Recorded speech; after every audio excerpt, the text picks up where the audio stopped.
Hello, it's day 195, and I want to talk about healthy cookbooks. I went to the library today, and one of the fun things about going to a small town's library is finding all of the old things that nobody has bothered to take out or update for decades. In my town's library, it's so small in there that the cookbook section is right next to the diet book section. They're practically one and the same. So you can find something like a artisan baker's cookbook from the 1800s next to the fad diet cookbooks from the early 2000s. And in that sense, it's almost like a timeline. You can go in there, look through that section, and get a really great idea of how food attitudes have changed over the decades. I picked up a book today that you picked it up, it was like yellowing pages.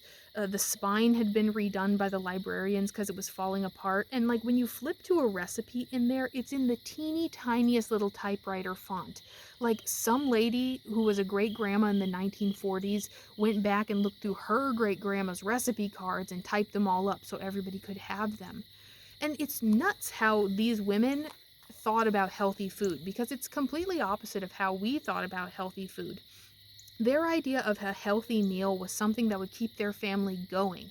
It would keep them working. It would keep them surviving. Like they were raising like 12 kids in winter on the prairie. You know what I mean? You gotta put some food in those kids if you want them to live. So I found like recipes where it was like, there was one where it was like a fruit base with gelatin and then whipped cream, like actual whipped cream. Like you gotta whip that cream. It's not coming out of can with cherry curd on top. And they didn't explain what cherry curd was. They just assumed that you knew what it was and how to make it. I'm guessing it's a kind of jam. And then on the other side, you have the modern idea of healthy foods. These cookbooks like the Whole30 cookbook, the Biggest Loser cookbook, like Jillian Michaels cookbook. All of those where the idea is you want to feel satisfied, but you don't want your body to actually be satisfied. The fewest calories you can put in there, the better. But you still want to feel that satiation, even if, you're not actually putting in a lot of good food. Those kind of cookbooks have a lot of soup, a lot of slow cooker meals that are easy to put together, a lot of meals you can make ahead of time, a lot of meals that freeze well afterwards. And despite how interesting both types of cookbooks were, the really old crazy ones where you're boiling a sheep's head and like the modern ones where it's half a sheet of rice paper with a little bit of arugula, neither of them really interested me. And I guess that's why I didn't come home with a cookbook today. As I've been intuitive eating, like I'm still the one who does most of the cooking for my family, but I've noticed it's a lot easier to think about food almost like Lego bricks.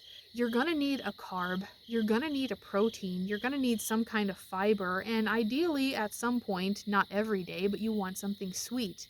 And in that sense, you can build a really great meal if you're just thinking of those particular things. Now, my mom has made fun of me for this in the past because she says that it's really easy for me because I know how to cook. And like not everybody is like that. A lot of people do want to pick up a ready-made recipe so they just know what to throw in their cart. But I go to the store and I think more like just get the basics, just get the staples and you can put it together later. As long as you have a full spice cabinet, you can do whatever you want. You want it to taste Italian? That's basil and oregano. You want it to taste Asian? That's ginger and sesame oil. It's not that hard, and maybe that's just true for me because I've had to do it for so long. I have been the chief cook in my family for years.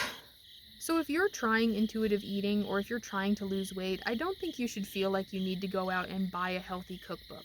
Because most cookbooks, I think, are just filler. You'll find one or two good recipes that are really great, but everything else is kind of blah.